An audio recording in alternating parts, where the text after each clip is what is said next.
on That's not January what I asked, with 7th. respect. I'll ask it a third That's exactly time. the thing I would have done. What did Trump do that was egregious, quote, downright abhorrent, and a danger to democracy? Can you just explain to our viewers? Your words.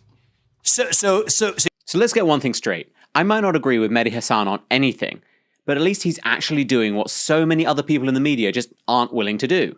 Hold Vivek Ramaswamy's feet to the fire over his own words.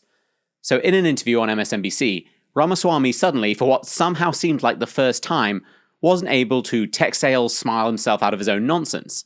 First off, Ramaswamy used to be a huge critic of Trump. Just after January 6th, he tweeted, "What Trump did last week was wrong. Downright abhorrent. Plain and simple. I've said it before and did so in my piece." He's referencing a Wall Street Journal piece. But now he's so far up Trump's arse that the lumps in the back of Trump's pants are Vivek's feet, and he's trying to rewrite history, but Medhi Hasan won't let him. You say he behaved in downright abhorrent behavior that makes him a danger to democracy. What was it that was downright? Tell me what he did that was downright abhorrent. Let's actually be really fair to your audience. So on January 10th, 2021, thereabouts, days after that incident, I wrote an op-ed in the Wall Street Journal arguing that censorship was the real cause of what happened on January 6th.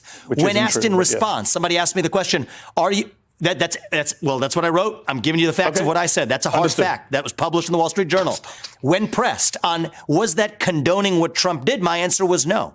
There's a difference between a bad judgment and a crime.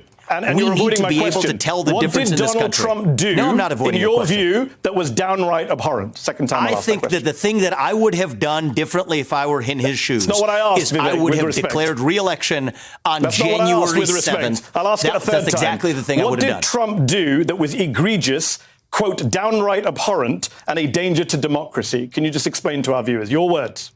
So you're mixing two different quotes. But what did I think was reprehensible about what happened that day? Look, I think that the way a true leader should have handled that situation should have been to actually say, this is me running for re-election, not actually litigating what is already passed and behind us. And I would have done things differently. That is not a crime, though, what he did. I understand. And the reason I have been so vehement. You keep saying what you would have done. I just want to hear from your mouth. No, I would unless you're scared of him, why won't you say what he did that was downright abhorrent? I'm not going to let you stitching together three things from three different places to create a caricature. Do you want to have an actual conversation? Yes, I want you to answer my question, Vivek. Three times I've asked it. What did Trump do that was downright abhorrent? It's a simple question. It's your words. It's on screen. What did he do that was downright abhorrent? I believe that failing to unite this country falls short of what a true leader ought to do. That is why I'm in this race, is to do things differently than any prior president has done them. That's the hard truth, okay? And that's what made him a sore loser and abhorrent. The media yes, your words. and well, the reality is none of that is a crime. And the reason I have been so vocal,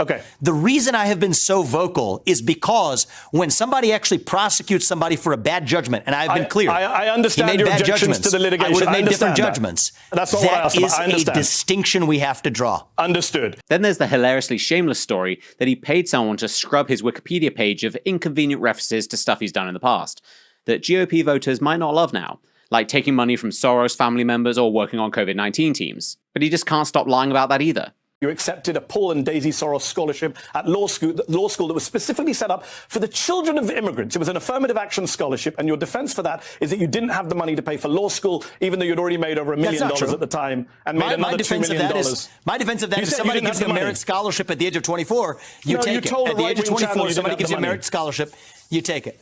I didn't say I didn't have the money. When I was going to law school in my mid-20s, in my early 20s, when I didn't have the money and it was a merit scholarship. I didn't say I didn't have the money. I said at a time when I had a lot less money than now, $50,000 you said was exactly still I useful didn't have the money to me. You keep forgetting your quote. You said, when I didn't have the money. Whoops. So there are two problems here. The first is that too many people in the media on both sides are so devoid of intellectual honesty that they would never, ever, ever dare to call Vivek Ramaswamy out on his obvious lies. Why? Because he's duct-taped himself to Trump's inner thigh. It's honestly embarrassing, though, that the only person to call him out on his bullshit, including the fact that he used to hate Trump, is a fellow purveyor of bullshit on MSNBC. And two, Vivek honestly believes that Republican voters are dumb enough to swallow the garbage he's selling. His entire campaign is say stuff he thinks his audience will like and pray that they are too stupid or lazy to Google what he said yesterday. It's time to prove him wrong.